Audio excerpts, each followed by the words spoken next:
Doctor Babasaheb Ambedkar हे भारतातील थोर समाजसुधारक, विधिमंत्री, संविधान निर्माते आणि दलितांमध्ये नवचैतन्य जागवणारे महान व्यक्तिमत्व होते. त्यांनी संपूर्ण भारतभर भ्रमण करून सामाजिक न्याय, शिक्षण आणि समता या मूल्यांसाठी कार्य केले. भारत भ्रमण व कार्य. महाड सत्याग्रह 1927.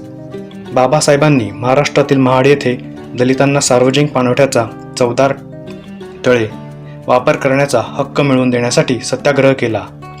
हा सामाजिक समतेसाठीचा एक मोठा टप्पा होता. नाशिक काळाराम मंदिर प्रवेश आंदोलन 1930.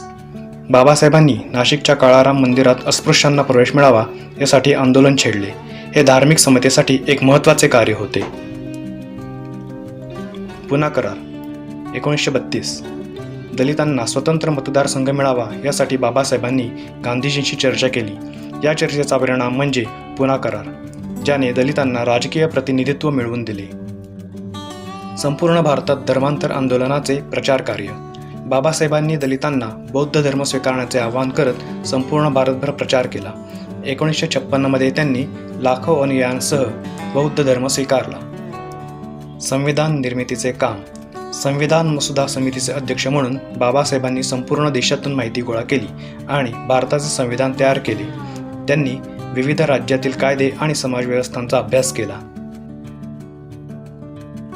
शैक्षणिक संस्था स्थापनेसाठी देशभर प्रवास.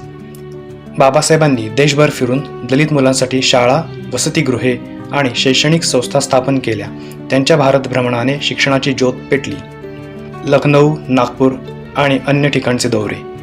त्यांनी अनेक ठिकाणी सभा घेतल्या, भाषणे केली आणि दलित समाजाला त्यांच्या हक्काची जाणीव करून दिली. त्यांनी जातीभेदाविरोधात तीव्र भूमिका घेतली. थोडक्यात सांगायचं तर बाबासाहेब आंबेडकर यांचे भारत भ्रमण हे केवळ प्रवास नव्हता, तर ते सामाजिक क्रांतीची पावले होती. त्यांनी आपल्या जीवनकार्याने लाखो लोकांना न्याय, समता आणि स्वाभिमान मिळवून दिला. धन्यवाद.